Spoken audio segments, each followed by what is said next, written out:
Let's now have a look at the way it is in our panel this morning. Straight to them. We know them by now.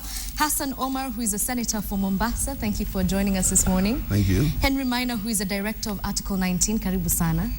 And we also have Ambrose Weda, who is a senior counsel. Thank you very much. Thank you. How are you feeling this morning?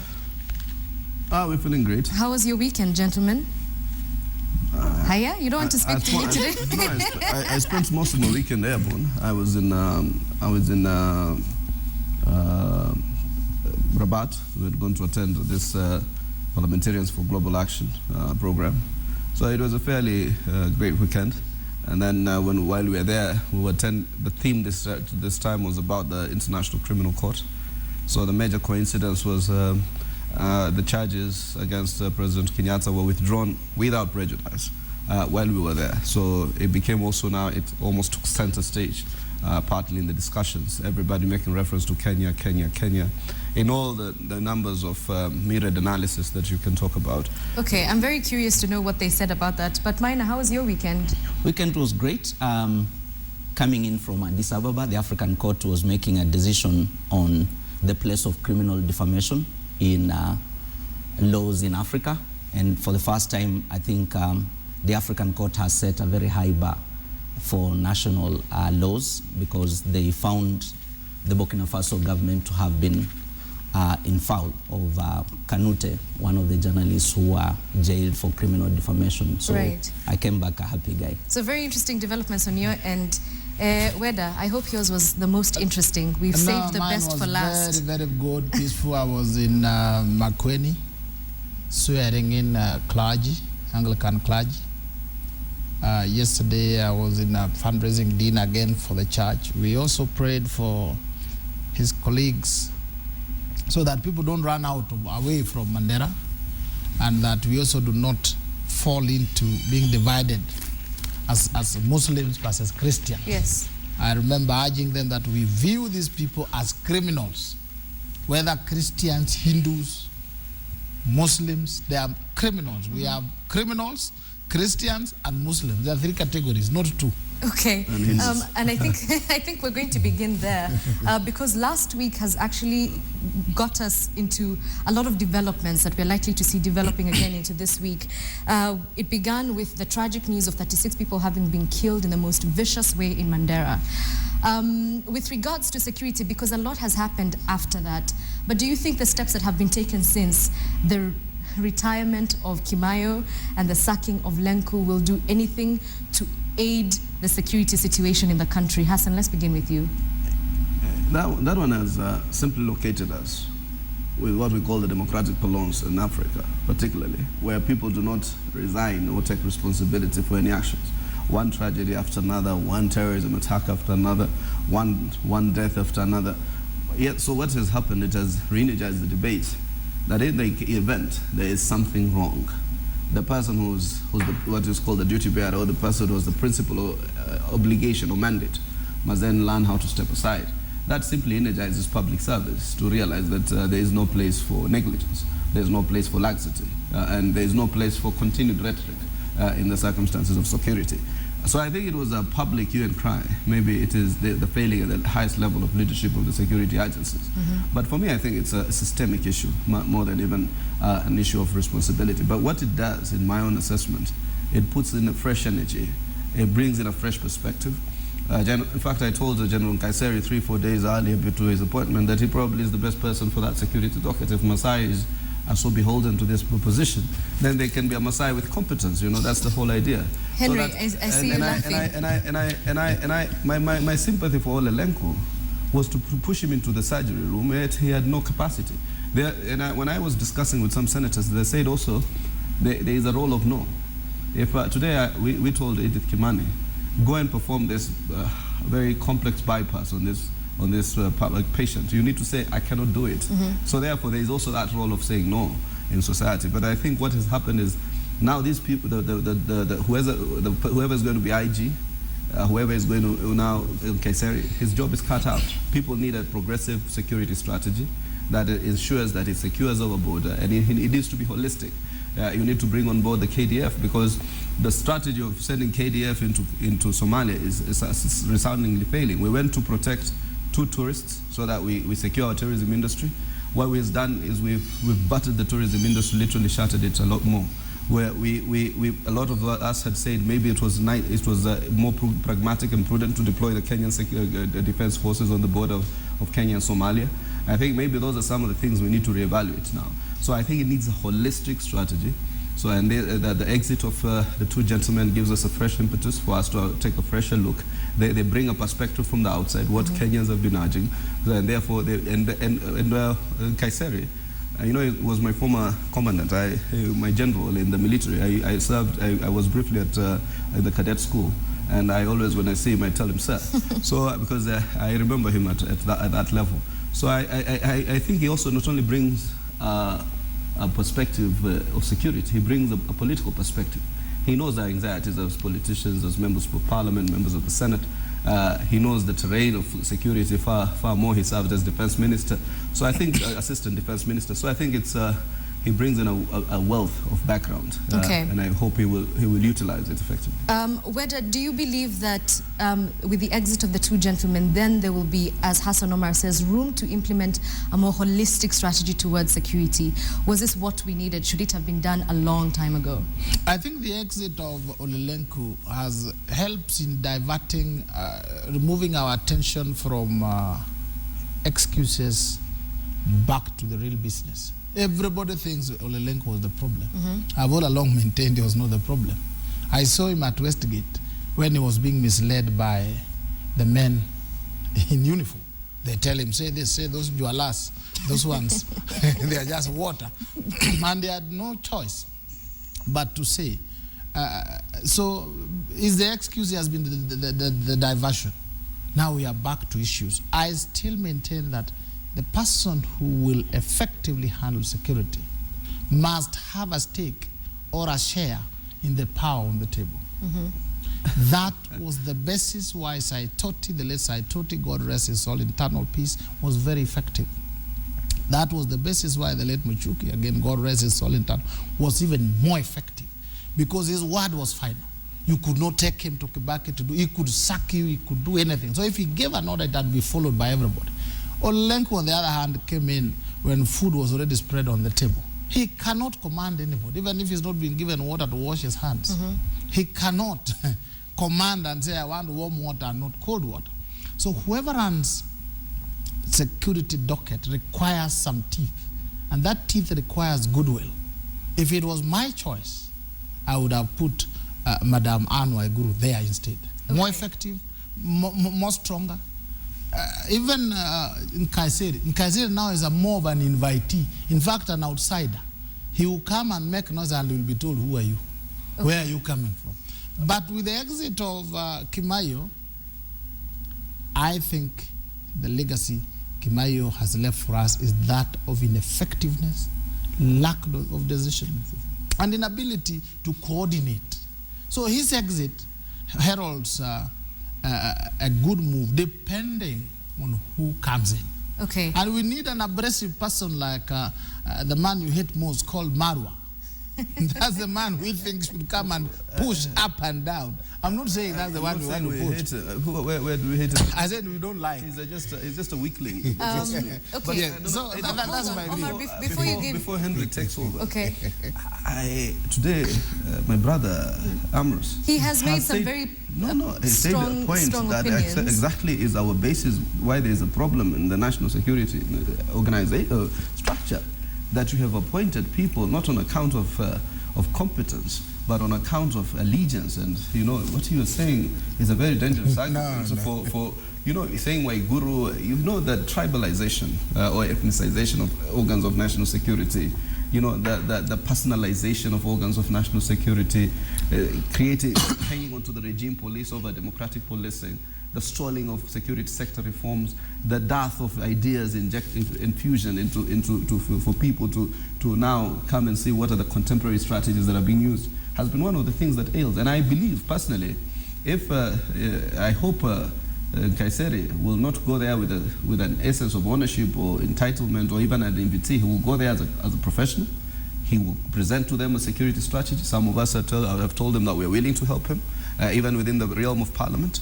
Take it or leave it. These are the tools that I need to run the security agency. Okay, here's a follow-up question for you, because you also alluded to that when you spoke about Nkaissery earlier, saying that the Maasai community is perceived to be holding on to this docket. You see, I'm a politician, so I am in politics, in parliament most of the time, and I hear the nostalgia.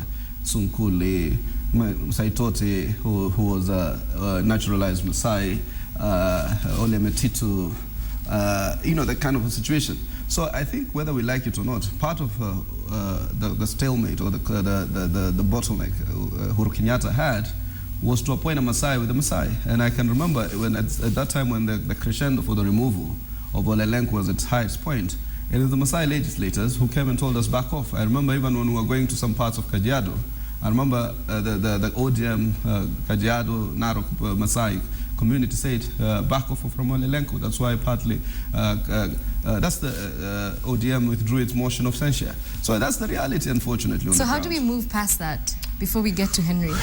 Young people, we are here, you're great, we are all presenting, and I think what happens is, what is required is to see how first and foremost, there's a constitutional requirement that there's diversity in the organs of national security, including its leadership. It must be presented that there is diversity. So what we need to do, even as we look at competence, I believe lately, it is not true to tell me that competence only comes from the Luo community or the Kikuyu community or the Kalenjin community. If you're gone are the days when there was only one degree from one economics degree called Mwai Kibaki. You ask any society right now to present for you degrees, tell us to bring you degrees in economics, we'll bring you several from Harvard, several from Cambridge, and every other place. So I think what happens is, as we take into cognizance the diversity element, we need to open it up to competitive bidding and just appoint the best man for the job. Okay. Henry, I'm hearing the two gentlemen beside you saying the person who takes over these jobs, the people who take over these jobs should be competent, and I've also heard that they need a slice or a share of the power so that they're able to effectively do their job. And Hassan Omar even suggested that maybe even a politician would be best placed to do this job. What do you think? Do you agree with any of this? Partially, I think I agree to the extent that Ole Lenku failed and Kimayo failed. So to that extent, I think we are not going to be revisionist and begin showering them with accolades now that they've stepped aside or a replacement has been suggested, to begin saying that they were not to blame. In reality, I think in the last show we sat here and said one of the things that were missing within the national security process is clarity of what is the national security policy. And that's one thing that Ole Lenku was expected to put on the table. Nobody expected him to go and fight. But he did not put it on the table. And that he may say, oh, I put it on the table, but because I didn't have political clout, as Weda would want to say, that's why it was not given preference. But we didn't have that policy anywhere, not even in his drawers as he hands over. So we need to ask ourselves what was wrong with that. Did he, even as he took up the mandate in saying yes, understand he is the one to offer policy direction? And this is what we need to expect of Nkaissery. I'm one of the people who would not easily have endorsed his position, but if Kenyans say so through the vetting process, I'll agree to it. But Nkaissery served his part in the defense forces. He's now a politician and in the opposition party. I would have thought that Nkaissery and his team in ODM and the CORD team would have given us alternative policy positions when they were in parliament. They've not done so. So to begin to presuppose that he's going to do it now that he's been appointed, I think is to expect too much. But he's not been appointed as ODM. Yeah, whether he's been appointed as ODM, he's been there. Remember, he was in the defense forces when this constitution... the clarity is that I don't think ODM nominated him specifically for that position. Yeah, but for that as a specialist, Hassan, you say you're a specialist on human rights. And if CORD team wanted human rights proposals when you are a senator, and we notice that the proposals they've made are wanting, we will point a finger at you. We will not say So in terms of Kimayo, I think there is a challenge in the country. People have refused to accept that the constitution is in force and that the role of the Inspector General is coordination. Okay. And ability to develop coordinates that can be effective within the two administration police and regular police. Okay. I asked people, if you looked at Kimayo arriving at Westgate in his checked coat as if he's coming from a wedding, a junior officer having to remind him that you need to put on a bulletproof. This was 3 hours after the fact in Westgate. That would tell you that there was something wanting against his ability to just read into circumstances and understand what he must do. If this is the person who was supposed to be coordinating a process and he arrives on a scene 3 hours after the fact, and it's like he's going into a press conference and he's reminded, this is a combat area, people are being killed here. This is how you ought to be looking like. I agree. Weda says Lenku being told Jualas and everything. We've not managed to come to terms on what went wrong with the operation in Westgate. We've not managed to come to terms that most of the attacks going on in Kenya from external enemies or from internal challenges. In reality, we've been able to say most of them are external, meaning we need to be questioning KDF. Okay. Is KDF well prepared to protect our borders? Let me bring in Weda, Omar. Allow me to bring in Weda because I do want to hear your views on this, because this is something we touched on last week. Maina has said that unless there's really a shift in policy, then it will simply be a game of musical chairs and Kaiseri will be doomed to fail. Do you agree with this? Now, the most effective ministers of internal security whose role we are able to say they were effective, the late Saitoti and the late Bechuki, they were neither general nor a what. They had the political goodwill, the share in the power. These other people, call them generals, call them who. Take, for instance, Westgate. How do you take the head of the military, the head of the police, all these big people, then they go and sit near where there's war? Is that, do you need to be a military person to understand that they're actually supposed to be in the bunker somewhere giving direction, not sitting there, all of them, so that somebody can just come and throw a grenade? Not just somebody. Even the combatants, including our own forces. You know, psychologically, people normally go bonkers when they are faced with death. They can shoot anybody. So the leaders, and the leaders should know. I saw that and I said, these guys, they need to be retrained. So Kaiseri may come in as a general, okay, without political goodwill. That general will not help. He is also coming up a bit advanced in age. He was a general, but we think he's a general today. He was a general many years ago. And I don't know whether I can tweet.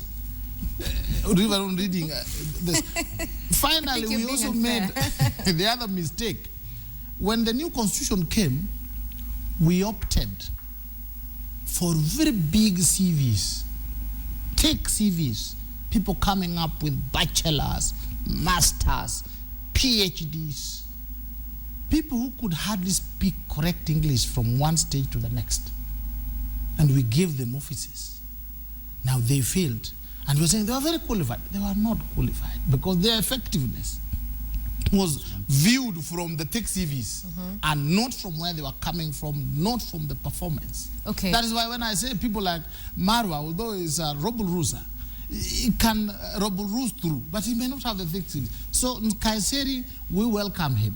But without serious political goodwill and share, where he can cough and people shake, he will still land where Olelengu was. Okay, can I, Edith, I don't want to lose a point. Yes, which, go ahead. Which Henry talked about and alluded to by counsel. The Constitution envisages an IG who could also be a civilian. You could become the IG of the Republic of Kenya. I could become the IG of the Republic of Kenya. Henry and so can Weda. Any of us can be IG of the Republic of Kenya, because the IG is not an operational commander. He is a strategic manager. He was supposed to, in fact, I was talking about this with some members, I hope I'm not betraying any confidentiality, some members of the Police Service Commission. And we said, Kimayo dug his own hole. Nobody asked him to don combat and go into every other time he's in Capedo, he's in all this trying to do a Rambo move or something like that. It was not within, he could have as well stayed in his office operationally and coordinated DIG Arachi and DIG Grace Kaindi, because that's what was envisaged. You become a strategic manager who can give coordination, leadership, strategic direction, policy formulation. That was the role envisaged of the IG. But he decided to become a police commissioner of the old school. He wanted to appoint everybody, disappoint everyone, then say the constitution is not working, the laws are not ineffective. In fact, to that extent, I hold him partly responsible for his own demise, in a way, political career demise, because he didn't need to do that. So I'm hoping the incoming DIG is watching this show, that you just confine yourselves to your mandate in the Constitution. Let the others do the operational command. And yet, Weda is saying that even with these brilliant on-paper credentials and your previous titles, he still would be doomed for failure, whoever comes into the position of CS or IG, unless they have political clout. Political goodwill is a conditional precedent, and you don't need to come from a certain house or from a certain political correctness. You just need to have people with a commitment to that kind of ideal or that kind of transformation. If I said any person who must do a certain thing must come from my own backyard, I'll be setting a wrong precedence for this country. What I need to say is that if I'm committed, let's say what Henry said, to maybe human rights, or to the security management of this country, or to whatever else, when I see, and I have appointed Edith, I have appointed somebody who might not necessarily come from my own backyard, I must just give them unequivocal political goodwill to do it, so that I am effective. Because when we succeed, in fact, when I succeed, credit comes to me too. When I don't succeed, also credit. So do you think you want to tell me it's only Lenku who faced that crisis of confidence? So who faced a severe crisis of confidence? In fact, what happens? The exit of the two gentlemen deflated attention from him more than anything else. And then maybe the other developments within the week, they totally took away that attention of him. But he was the one on the slippery slope. He was not only Lenku. Actually, finally, I saw this, maybe one of your media houses, hashtag the buck stops with me. Yes. Yeah, and the buck stops with him. So it's not true to say that if I appoint my tribesmate, my friend, I become a nepotist or somebody who feels he has a stake in power. If he fails, then he does not, or he succeeds, there's only credit that goes to him or discredit that comes to me. No discredit comes to me. There's a point there that the president, in his appointment, must clearly show. I think Kibaki showed this before, that he had trust in ministers. And by beginning to tell ministers, if you fail, you failed me. But everybody would know I gave you everything that was within my powers for you to deliver on your job. I think that's what President Uhuru ought to do. Do you not think that he is giving the CSs whatever resources they need to do their He may have given some CSs, but not all. I saw a reviewed policy by the Public Service Commission, which is now beginning to review their mandate and how they will deal with issues. That's a good way to go, but we need to see the president perhaps not having the ear of the Julius Karangi more, because it seemed that Julius Karangi was the advisor on all security issues, and the other two were in a back burner. And interestingly, we have to get back there and ask, to the extent our borders are still insecure, shouldn't we be asking more questions on Julius Karangi? He's a great man. He served this country well. He was there when the strategy of going to Somalia was mooted. He deployed forces there. Shouldn't we be reviewing this? And not reviewing it with just the view of pulling them out, but asking, are we being effective? What else do we need to do? should we be increasing our forces out there, or should we be increasing them in Kapedo-like issues where they go for mop-ups and we don't see much except more people feeling that there are violations happening? So my take is that, yes, the incoming CS may need to be given more support than Olelenku was given. And that must not just be in rhetoric. We must see in terms of the clout he is accorded in some of the real issues on national security. Okay, Henry, you keep repeating. Weda, I want to pose a question to you before you make your point. Henry keeps repeating something that we need a policy, something that really is the baseline. Does this mean that our current security policy is failing? That we don't even have one? Just listen. My friend with the Article 19 background believes a policy is one huge document that is reviewed in various seminars. Every time people want to have tea, they review. There is a policy which was used by Saitoti, which was used by Michuki, and has been used by others, and has been working very well. Okay? What we have now are bottlenecks, difficulties arising, some of them from the very constitution. When I talk about lack of political goodwill, you see, when we are talking about Meshuki, when we are talking about Saitoti, we are talking about some people who also had a background. They had some support. The current cabinet secretaries are invitees. Do you understand? And it is worse when you are surprised by the call. Wherever you are just told, come and be a cabinet secretary. That is a constitutional problem. It is not a problem with the president. These cabinet secretaries, you can see them. They have the goodwill required from the president. But some of them are just clueless. They have simply no idea. Because power, as Obama said, is not given. You acquire it. Sometimes I like to use the example of Raila Odinga. When Moi made him minister for roads, is it roads or roads? There was a time he was minister for roads. Roads did not have money, did not have anything. And he went around slashing the bushes along the road all over and inspecting the road all over the country until people felt this is the ministry. You acquire power. So some of these cabinet secretaries, we don't even know their names. Must the president introduce them every day? This is the CS. Some of them are clueless. And you see, take somebody like the Minister for Devolution. It is not that the president is giving her. She is effective. She goes to NYS, says, I want the following changes done. 1, 2, 3. You don't do it within this period, I will deal with you. And you see the changes. You go to NYS, it's now one of the darling things. You go to other areas. Then others are just flowers. Now, how do you blame the president for not giving them power? I think that political goodwill requires somebody who, even if you are invited, you know how to acquire the power. You come and look at somebody. When Nani started very well, the one in charge of communications, engineer Matiangi. Not Matiangi.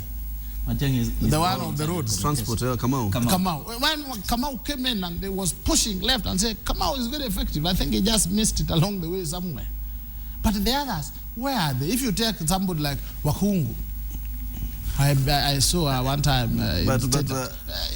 So I don't think it's the president. Some of them it is them. I wish to differ on the basis that effect only means you play to the public gallery. Because I was going to ask, what is a measure? What is a yardstick? What I think. Yes, of course. I think we should allow him to brought it up. Yeah. I have given you examples. If you took somebody like the late Michuki, God rest his, is my good example. He identifies what needs to be done. And I think that is what Madam we're talking about the current one. I'm explaining, I'm comparing. You know, I did also comparative constitutional law.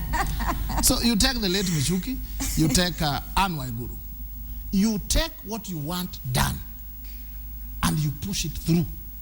I want this done, and you look at, when it is done, Kenyans will look and say, wow, this fellow is working. That is how you acquire power. And then the moment they see you push their colleagues so hard and you achieve, the rest will be immediately be alert. They say, hey, now next it will be us. If we don't do it, that minister is a no-nonsense person. Others are more scared, because everybody will defend his territory. You go, a minister will go somewhere, they'll tell you, where did you come from? Who are you? If you are not able to tell them, I'm in charge for today, I'm the one in charge, Weda was invited, I'm the one in charge, you don't do this, I will deal with you. Let's hear what Hassan has to say. Extremely simplistic, very simplistic. You know, that comparative analysis you did, you need to go back and redo it. Because, I mean, you know, effect is not measured. Look, they kept saying, because these are the people who, you know, Mutua plays to the public gallery all the time. These are things that are done through Mutua, what do you call Alfred Mutua. The people's governor. He plays to the public gallery. So what happens is, once, what is effect? He has outstanding, you know, audit queries, outstanding these queries, the National Audit Office is asking questions. So effect must be measurable within the frameworks, M&E, monitoring and evaluation. It must be through, you know, a tangible process of results and results orientation. So if it is just about being in the media far too often and appearing to say all the right things, I think then they are the most effective people. Last week we just punched holes, and everybody punched holes to Uhuru's PR strategy. So PR on a standalone is not a tool of governance. PR is a tool for marketing. So you have to, governance that means that you can be somewhere subtle, but you can see that the results, you say by October this will be achieved, by this point we will achieve this, we'll have done one or two things, these are the budgetary requirements, we have put in these budgets into this, and this is what the input, this is the output. That's how you measure results. But that said and done, I think when I knew, let's say, Toti fairly well. In fact, I wrote quite a number of good articles about him when, at some point when I felt he was almost coming to our side of how to vision the security sector reforms. In fact, if you look at the Police Implementation Act, everybody will attest to that they are the best because they allowed a lot of stakeholder inputs, best practices. We went out into various countries to learn about it, be it in New Zealand, be it in South Africa, be it in the United Kingdom. We had that the Ransley Committee, which recommendations were implemented, and many other things. That's why we have that effective. And I remember once I talked to him about the policy, and he says, yeah, that's something maybe you guys need to help us to develop one. So I am not sure whether that policy was since developed. I think policy is not just what a minister feels like. It's not discretionary. A policy is a document. We have right now a national policy on human rights, which is still awaiting the final processes of completion. We were mandated at that time through the Ministry of Justice and in working collaboration to develop that policy. Policy is a document that has broad general principles about, let's say, training, implementation, what you need to do in terms of government sector, civil society, the private sector. It is a compass. It is like a navigational radar. And I don't think there is one yet. Okay. Let's move this conversation along. Maina, there's a question here from Inspire, Engage, Motivate, who is on Twitter, and says, since Kaiseri is mentioned in the TJRC report, how will it set integrity precedents when it comes to these appointments? An interesting question, and I think it's a valid way of looking at the potential appointment. Yeah, I think it's true that he's mentioned in the TJRC report, and Parliament has made a decision to sit on that report. So even as Kenyans get into this discussion, is Major General retired Kaiseri fit to be the Cabinet Secretary? What are we going to do about this report that Parliament has been sitting on and refused to adopt it and perhaps help develop clear frameworks on how some of the recommendations, if not all, would be implemented? I think in my own situation, I first said I wouldn't have endorsed Kaiseri, and that's one of the reasons, that there is a big blemish on him in how he handled certain areas of his work as a military person. But two, it seems to us, and it seems to me, that we are first beginning to say we don't care what historical injustices and violations you may have committed. If you are politically right, as Weda puts it, you can be given a position, and you would function because you can run roughshod of everybody else, and people would say you're doing well.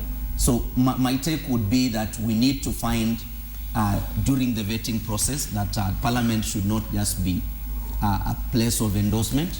They should be able to ask these hard questions a number of other people who were mentioned in the TJRC report said they were not given a right to reply, opportunity to engage with the commission as much. This would be his opportunity to engage with his colleagues as they vet him, to say if he had a role or he didn't have a role.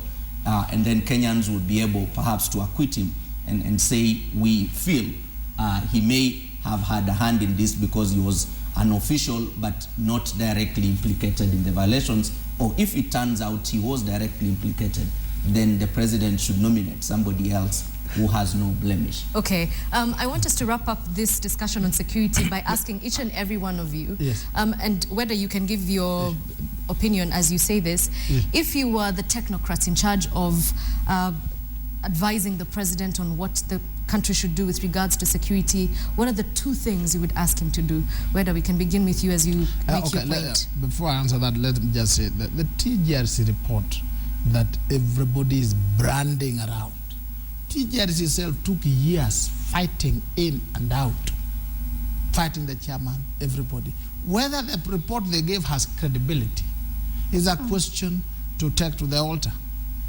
I really, I've read it. It has its own contradictions, internal contradictions.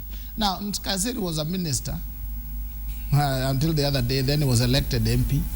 So why would you then suddenly say there's some TJRC report should not be a leader? Finally, as a Christian, I would always tell you, people repent, they change. If we are going to judge Omar here with what he did when he was in university, he should not be a senator. I'm not saying he did anything bad, but if we are going to judge on the Buraila, people who are in charge I have been of... judged largely just listen, what I did. Just listen. If we are going to judge on the Buraila, say, you are charged with treason, you are not supposed to be president. Even Kenyatta would know, the late Kenyatta would not have been president. We cannot take all the things. As a country, after the coming of the new constitution, we are starting afresh. But Those who have sinned, do you really seriously believe that it is okay to bring people who have been indicted, mentioned adversely in certain reports to lead this country? Because they're not just... I've questioned the integrity of that report. But I'm adding, people change, they repent. Let us not use whenever it is convenient for us. Then I go and look at what my brother Senator Omar did when he was in primary school. Then you say, Senator, you can't be this. People change, and we have seen very bad people who has turned out to be very good. And so let's not, I think Kezari, if he can fix security, good. Now, let me talk about what we need to do as a country. The 2 things that you would tell the president. The 2 things. One, we need to professionalize security issues. What do I mean? Let us stop taking our cousins, especially field cousins and brothers and kinsmen. Whenever there's a vacancy, we pile them there. In fact, we are piling so many cowards that when they hear a gunshot, they run away. That we need to get out. Number 2, we need to reorganize our coordination. Once we professionalize it, we reorganize so that there is a direct command. The Constitution has created mini bosses, mini gods.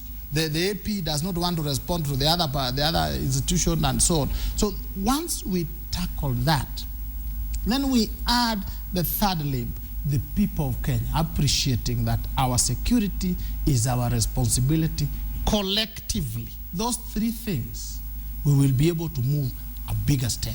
And Weda, how do you make Kenyans actively participate in their own security? Because community policing, nyumba 10 ama nyumba 5 ama nyumba 20. First of all, I'm telling you some of these terrorists, you cannot throw bombs 3-4 times in Kisumu. They will come and say, we have seen these people and we are very suspicious. You cannot do so in Runyenjes because people know each other. Here, somebody comes, for 6 months, they build a bomb, and you are suspicious. And you are saying, hey, who are these people? They don't even know Kiswahili.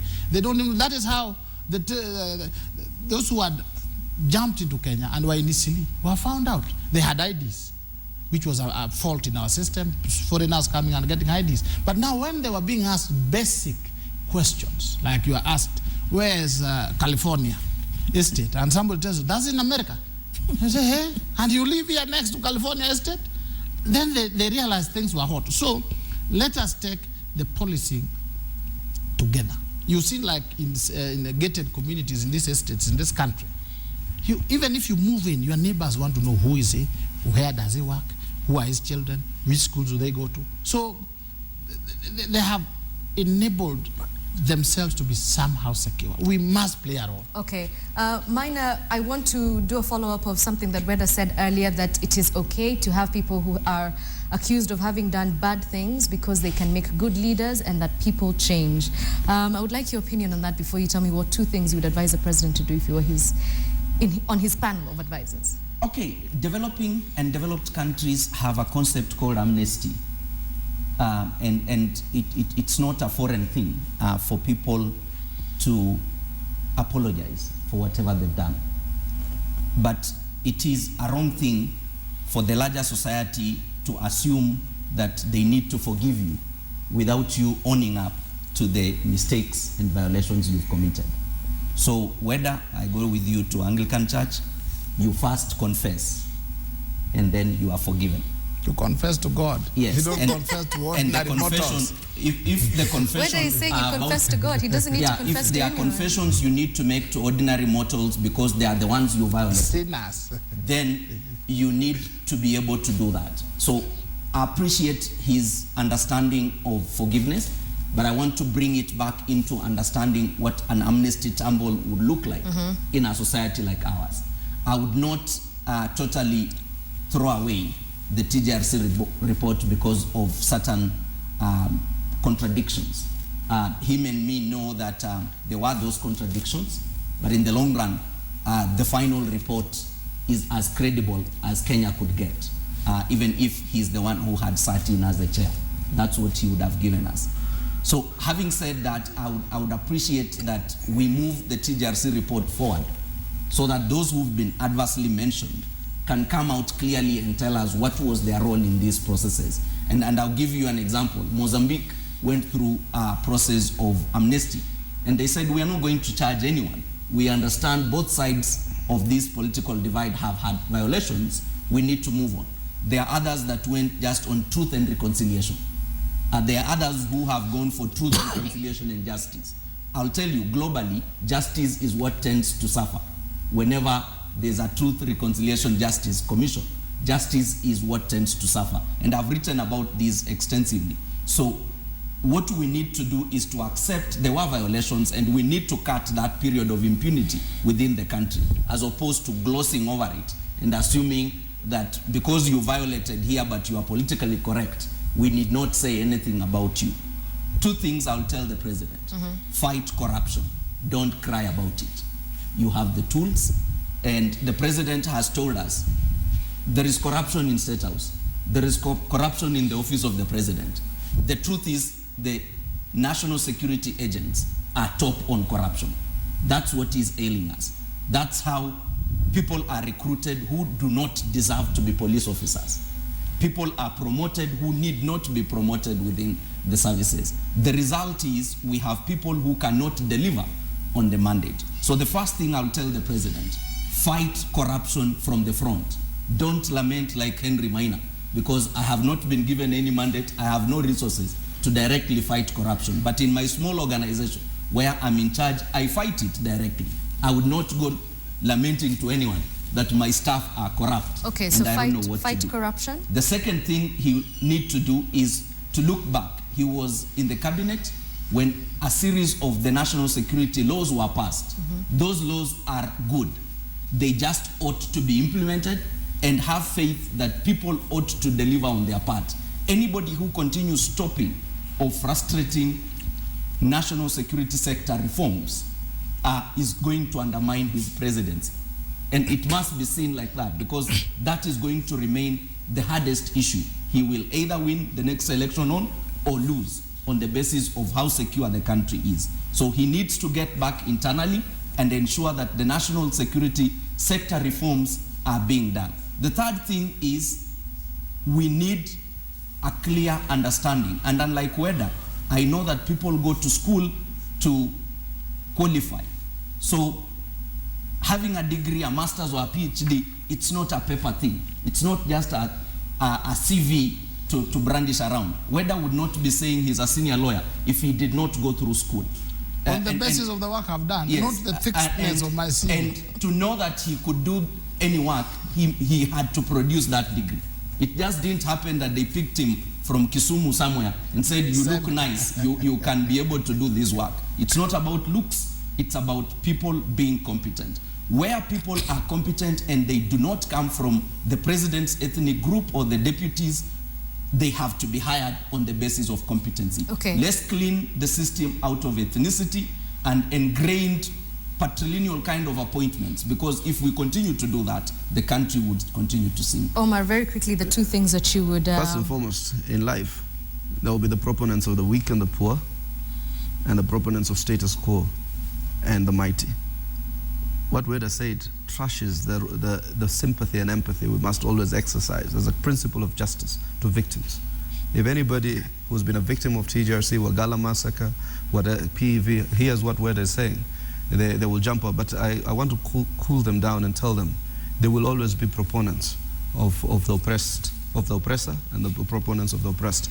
And I think what happens, it's convenient to be a proponent of the oppressed and trash a report where nobody has raised serious credibility issues. That was a process that was defined by law, where there were credibility issues on the person of the chair. Those credibility issues were taken to court. The court made an administrative, a decision, and he was cleared and he continued to serve. There was no other credibility issue raised across the board of the membership of the TGRC.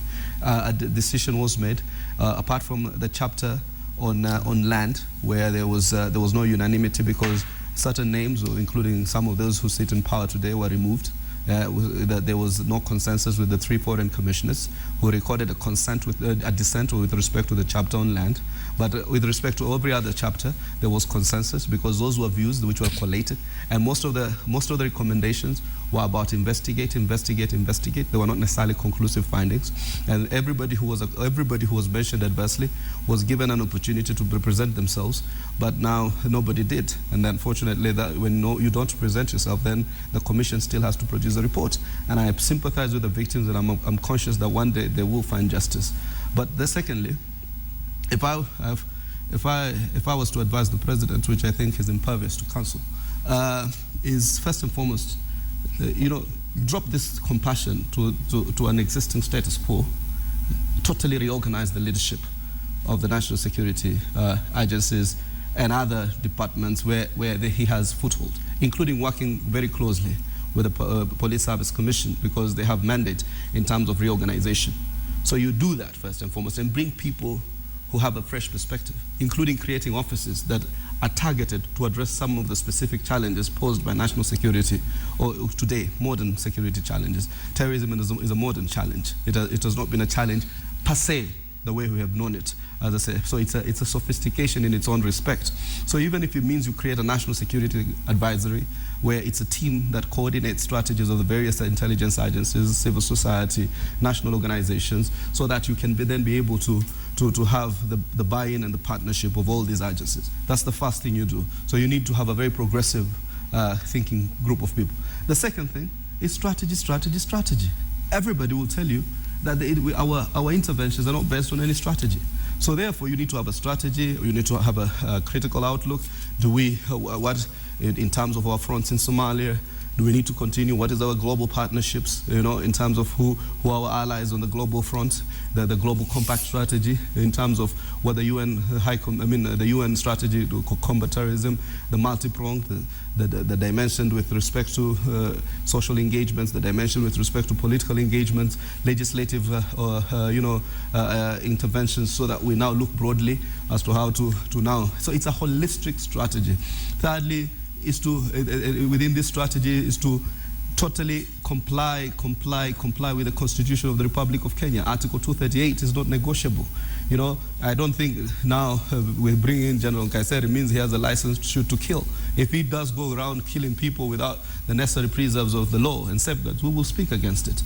So therefore people think it says principles of national security shall be governed by the rule of law, constitutionalism, and the respect for human rights. And therefore that strategy must have a broader integration of all those values and great principles that are articulated in the Constitution. So for me, it is the reorganization and the strategy. The detail is in how then now the various manifestations of the challenges that we need to address. And contrary to Weda, I will bring in what I view NGOs, because some of them are experts in this field. I'll bring in people to give us perspective. The NGOs that Weda absolutely loves. Yeah, let's have a look at... I'll bring in the NGOs so that they give perspective. The NGOs is simply civil society. People who experts from across the diversity. I see you here bringing experts sometimes. I look at some of the experts you bring on TV. I'm asking myself, that guy should be somewhere advising government rather than being a panelist on a TV show. Henry, he could be speaking about you. Let's have a look at another issue which came out very strongly this week. Fatou Bensouda had 7 days to decide whether or not she would continue with the case against President Uhuru Kenyatta, and she decided to drop it without prejudice. You mentioned Hassan, Omar. And it has elicited a lot of debate. There's been conversations about what happens to the victims, but looking at it from a political point of view, Uhuru and Ruto in unity vow over ICC ruling. That's the headline across all the dailies. My freedom won't kill Jubilee, says Uhuru. Uhuru's pledge to Ruto on trial in The Hague. What do we think about this, gentlemen? Weda, you've been quiet for a while. It was unusually. It was refreshing when that case was terminated. Refreshing. That's very refreshing to some of us and to the country. The ignominy of having your own president quiet and cornered in a court like somewhere, unable to even raise his hand, is very ignominious to a sovereign and beautiful state like Kenya. So having the case terminated was very good. I think also to the president, he must have been very happy. What I also look at is what I would like to tell Kenyans, it was not a cause for celebration. It is not a cause for celebration. It is a cause where we should say, okay, a few things went wrong. Bensouda and Ocampo came in, and instead of helping us to get the truth and deal with it, he came and picked 3-3, chukua tatu pandile, then take them to court and brag about it. When the push came to shove, now they could not show up. It's a case saying something went wrong. We also have victims. We are not celebrating. We are saying we would like to know the truth. We would like to reconcile the country.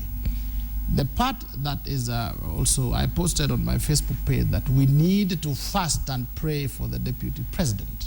He needs prayers. President Uhuru cannot help him much. You understand?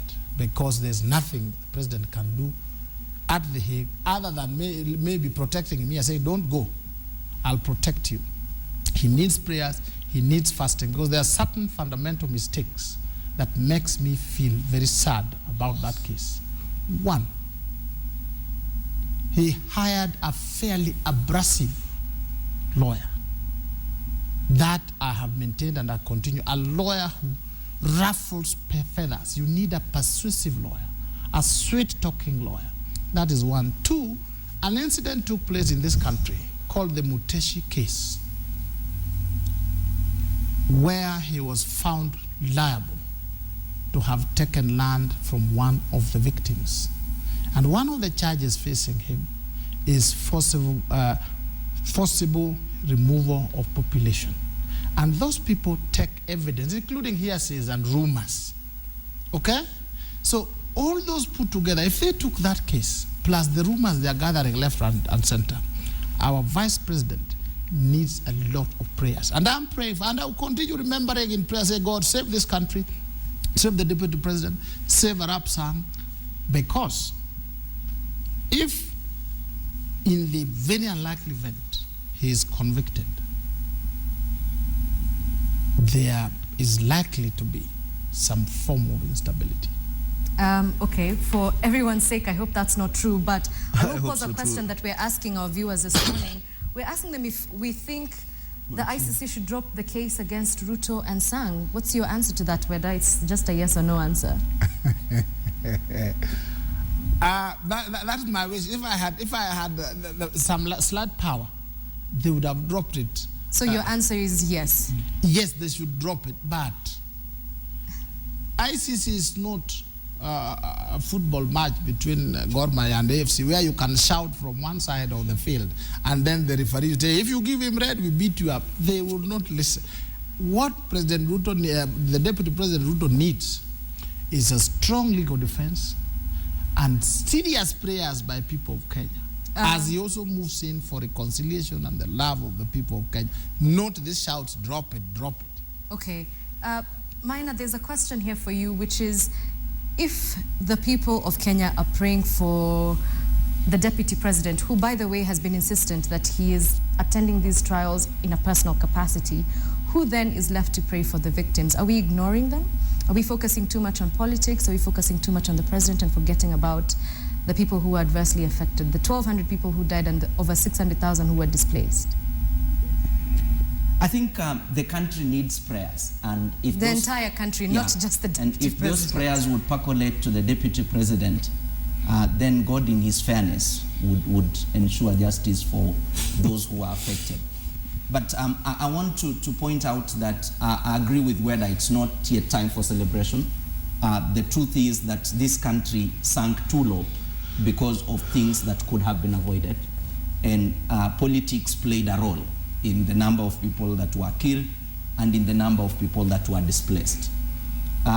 For me, ICC has let Kenyans down because after the promise that ICC was the only remaining place where victims could get justice, after politicians said, don't be vague, go to Hague here, we tried to persuade them, as civil society and others, that they pass a special tribunal to hold these trials here. They said no. And now we've gone there, and it's frustration. The truth is that there are people still living in camps in this country. There are people who've never been able to recollect themselves 7 years and so down the line. And as a country, I think prayer is important, but it's not sufficient. We need to sit back and address things that went wrong. We've talked about there's nobody in the camps now. All of them have been resettled. But those who ran to Weda's village in Seme because they were quoted as integrated, nobody has cared about them. We need to get back to that reality and say, now that there is this withdrawal, the president needs to quickly look at the IDP Act. There is a need of a national steering committee. He's appointed a chair, but not the rest of the committee, to begin thinking through those processes so that we deal with the issue of displacement in its entirety. People who lost land need to get back to their land. I would appreciate if the deputy president and the president were getting people back to their land in the Rift Valley, as opposed to looking for new parcels of land to buy. Because if this integration and reconciliation is happening, why are we again buying people parcels of land in Taita, in Nyandarua, instead of getting them back to their land? All we are telling you that displacement is beginning to pay. Those who pushed you out of your land can continue to work on the land and benefit. So violence pays. So we need to come back to that reality. In terms of thinking through, I do not want to comment on how the deputy president may proceed with this case.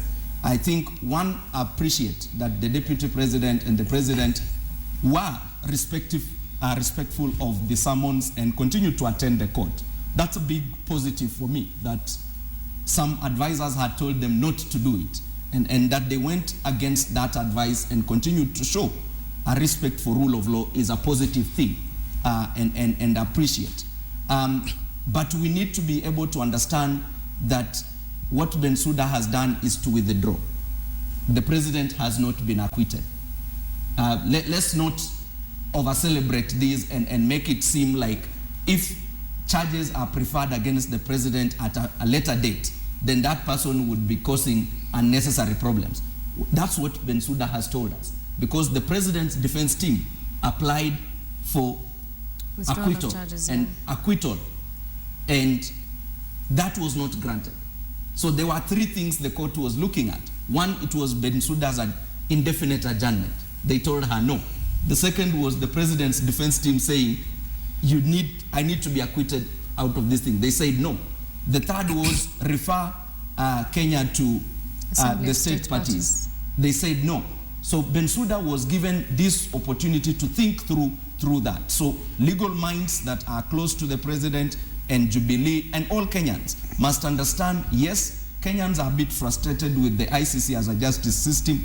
We don't seem to know who would we hold accountable for the violence that we saw, and how may we learn? Because the court for me was to help us in right to truth on exactly what happened, so that as a learning country, we do not get back to such a mess again. Okay, let's get to Omar. I want to include now the aspect of politics, where we're hearing the president say, and we had him very angry, saying that we are misleading Kenyans by telling them the Jubilee government is going to crumble, that he's going to be with Ruto come what may.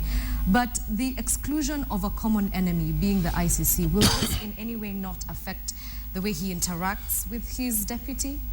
I was quite not interested to address that particular point, but I will, because I don't want to be too speculative politically. But my view is I had wished this case proceeded on one account.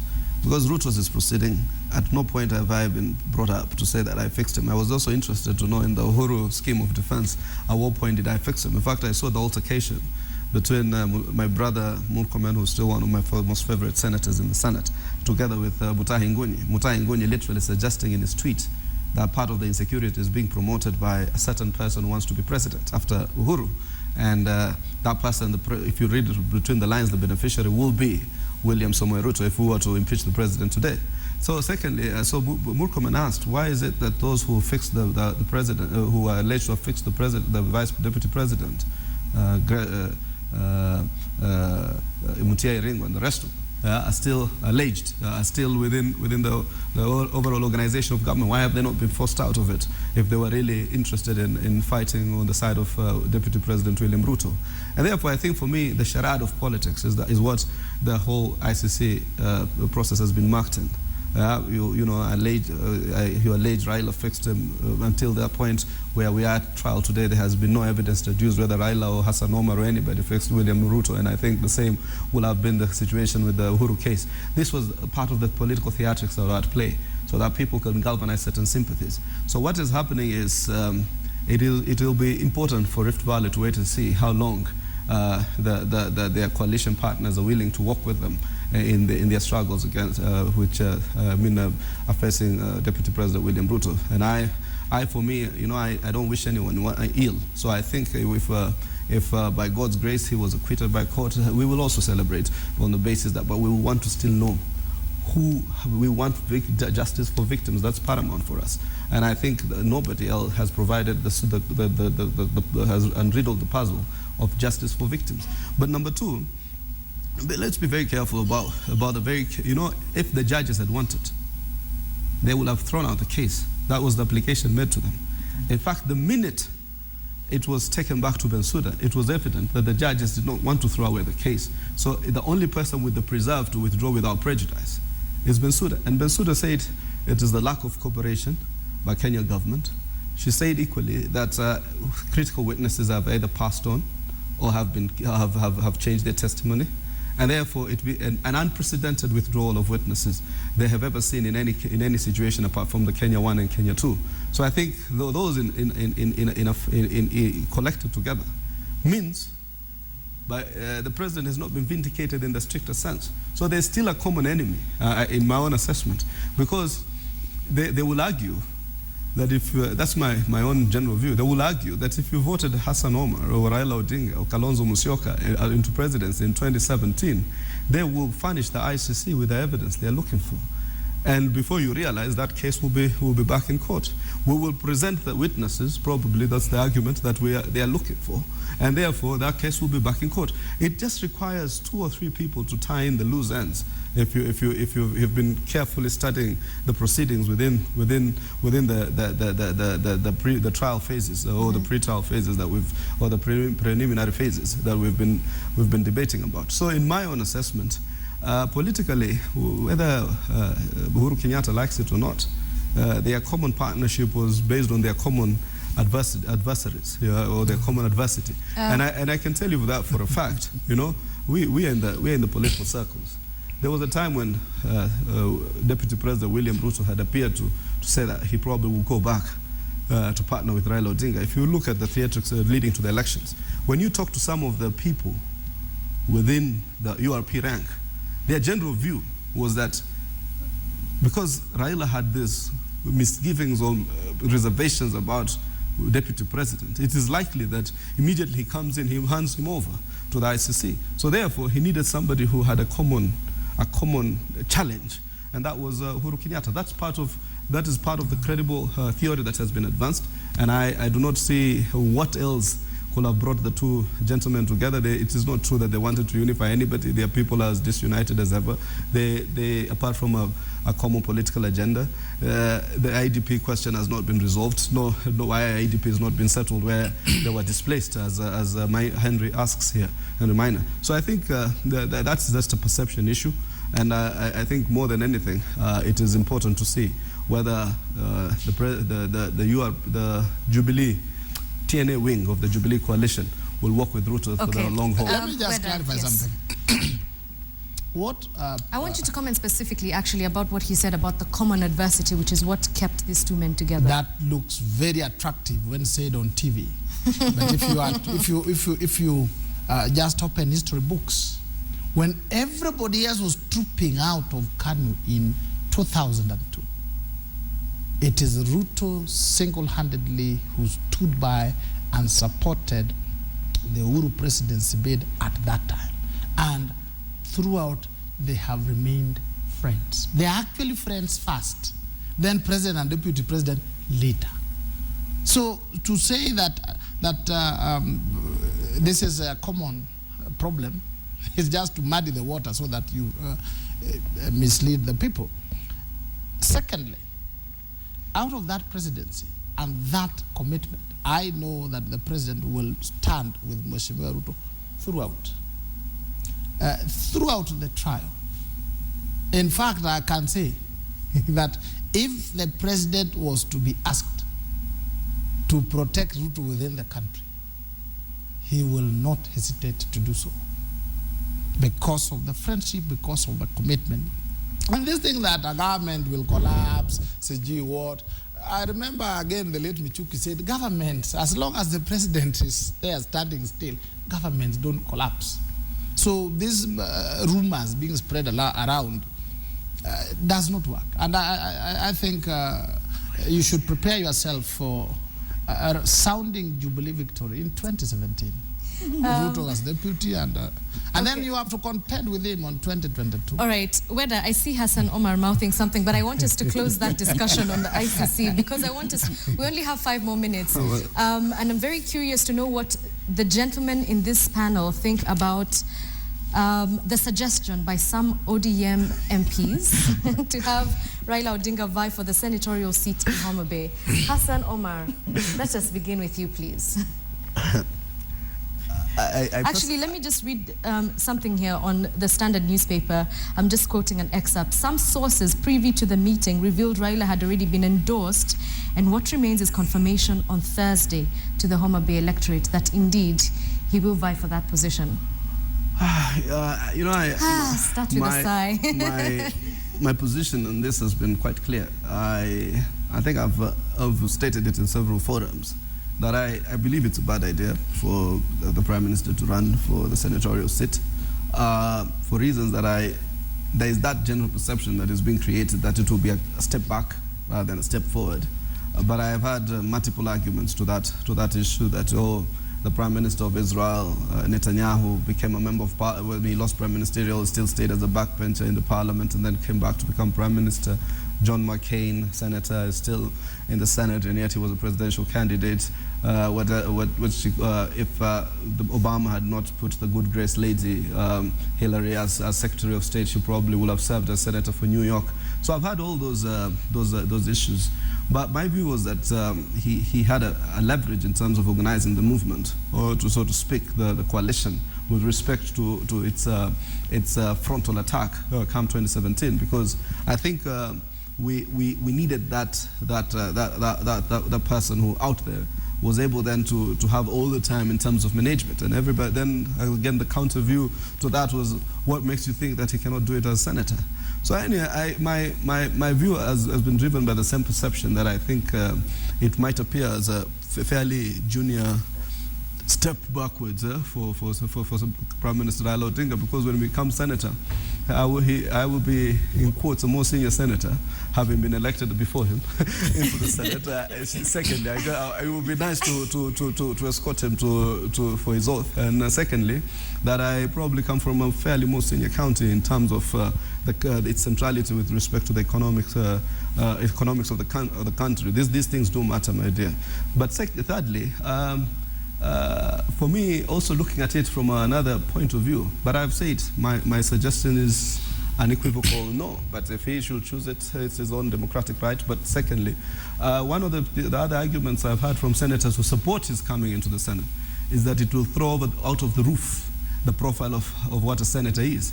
That if Raila Odinga can be senator, then a senator is not a small man like, you know, like, no, just kidding. I was just wanting to keep my friend here. So but he will be inspired next time, rather than run for governor of Kisumu. He will now run for senator of Kisumu County. Then let me introduce another question that people have been asking, which is, isn't ODM going to set a bad precedent of cherry-picking individuals to take over certain positions? We've seen it happen within the ODM leadership. Could it be that this will happen in Homa Bay? And what do you say to them? Do you think anybody will beat Raila even in a democratic nomination process? I think hardly. I think if it's just, even if he were if he wanted to be treated to the theater of appearing that the whole nomination process was through popular suffrage, it will still be, the outcome will still be the same.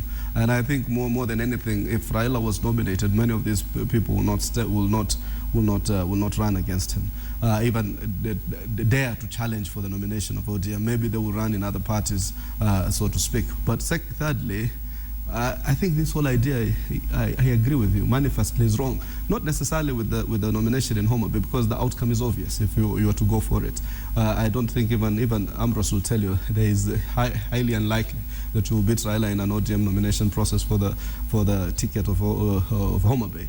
But secondly, even the arrangement, that I still have serious reservations in terms of how ODM just pieced the pieces together, in terms of how this whole resolution to the two factions came about. I think we need to set certain democratic practices and live by them. And I think intra-party democracy affects the extra-party democracy.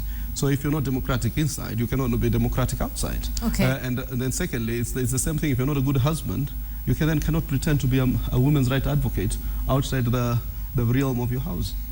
Maina, there's also someone who was here last week, a security panelist, who suggested that if Nkaissery is indeed appointed as a CS, then Raila is best placed to serve as a member of parliament for Kajiado Central, because it would give him more space to be dynamic politically. You're laughing, so I can already guess what your answer is, but do give me your thoughts on this. One, I don't agree with the proposal that Honorable Raila should go and vie in Homa Bay. One, I think from a legal perspective, he's not a registered voter in Homa Bay. He doesn't need to. And by fact that he is not, there is one process that we're beginning to think through and say you can import leaders to certain areas. And that's going to be very dangerous in our democratization process. Allow me to stop you there. Did we not also say it was dangerous when Nkaissery suggested that he does not want outsiders vying for positions in Kajiado Central? Yeah, but the understanding when Nkaissery said that, it was that we know Kajiado to be highly cosmopolitan area. So Nkaissery was not asking that Henry has been taken from somewhere in Machakos and asked to go and vie in Kajiado. All he was doing is to bar the community that is there that is not Maasai from vying. But my thinking is that Raila's stature is far higher than the Senate. He ought to continue mobilizing the CORD fraternity to enable them contest for power in 2017. He still has a realistic chance to do that. and that by going into the Senate, that does not, in a way, engender that process. In fact, it waters down ability to work with Wiper and Ford Kenya, and perhaps any other of these other parties that may be willing to join them. Secondly, I still think that while it's his democratic right to vie, and we can borrow from what has happened in US. He's talked about Senator McCain, Senator Kerry, John Kerry, what happened in Israel. But as a country, we are not yet at that level where our politics are highly issue-based. And I thought that by Raila and Kalonzo sitting back and reflecting on what went wrong and how they can engender the politics of this country from ethnicity to being issue-based, that he will not fall into the trap that he's a Luo king. Because going for Homa Bay reinforces that he's a Luo king, and whenever the opportunity would fall within the Luo counties, he would be the first person to look at. So my restrained thinking is that he shouldn't. But if the masses and the party, because remember, political parties are groupings where people voluntarily join. I'm not an ODM member, and if those who are voluntarily in ODM have agreed that he needs to be their flag carrier, then that is a prerogative. They can only be the ones deciding. The rest of us can only make a comment towards that, and would wish him well in the event that he's going for the election. Assuming on Thursday we wake up and towards the end of the day we hear that Raila Odinga has indeed submitted his name as one of the contestants for the Homa Bay senatorial seat, what happens? He will vote for him. Now, let me would you vote? Let me give you an answer. Let me give you an answer from the perspective if I was Raila himself. Okay. Because we are on totally You still have different to answer divide. my question as to whether or not you would vote for him. I don't have a vote there. And if he was contesting against President Uhuru Kenyatta, then I would vote for Uhuru Kenyatta and not him. He knows that, and even President Uhuru knows. But now, allow me to give this clear. Three perspectives. You're attempting to dodge that question. We'll come back to it, but go on. Three perspectives. I'll answer the question in three perspectives. From the Homa Bay perspective, from the Raila perspective, and from the national perspective. From the Homa Bay perspective, Raila Odinga is not one of them. He will not be representing them. He will not be representing their issues. He does not reside there. He doesn't have a house there. He doesn't even have close relatives there. And yet we hear that leaders, elders, and party officials from Homa Bay have endorsed him. Yes, let me just finish so that you get the part. So, from the representation angle, he would be a foreigner. One. From Raila's angle, I have always referred to Raila, Mheshimiwa Raila countless times, that as we talk today, he is a civilian like me, an outsider. And he wants power from outside the bench. If he could get it while he was the prime minister, now he's outside. They can't even knock government office with some form of authority. So from that perspective, Raila would end up having some official position from where to launch himself. That's number one.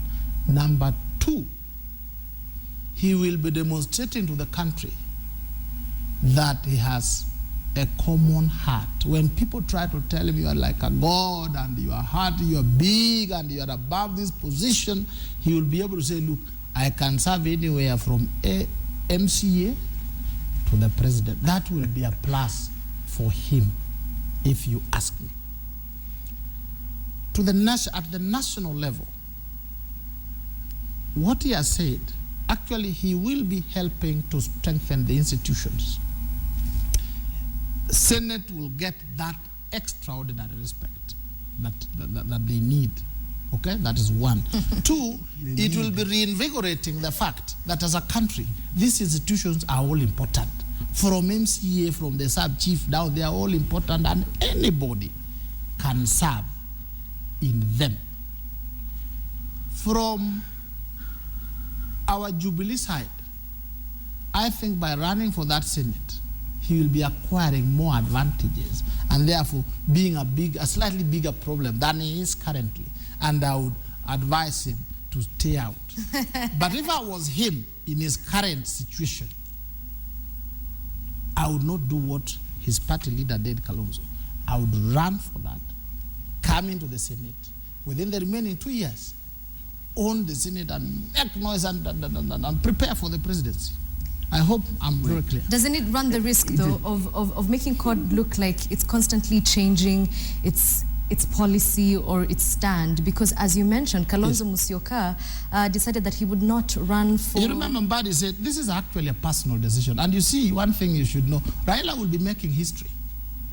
That he stood in Nairobi, represented the Nairobi people, and they can stand again like in Kajiado Central or Homa Bay and still be elected. He will actually be, in terms of CV, he will be going up. And then that decision, according to what Chairman Mbadi said I saw, was it is a personal decision. Even running for Makueni seat should have been a personal decision of Kalonzo Musyoka. Although Kalonzo was viewed as somebody who was in need of a job and desperate, and therefore if he took that position, it would have been a negative. For Raila, I have to say something. Yes. I have to put a full Weda stop has there. come closer to persuading me than anybody else in the CORD coalition. So well done. Well done, Weda. Oh my God. That is a brilliant twist to end this conversation. But unfortunately, I have to put a full stop there because we're out of time. Gentlemen, thank you very much for making time to be with us this morning. If you're just joining us, the panelists this morning, you've missed a very interesting conversation. Ambrose Weda, who is a lawyer, Hassan Omar, the senator for Mombasa, and Henry Maina, who is the director of Article 19. Thank you very much for attending The Way It Is, and that is surely how it is.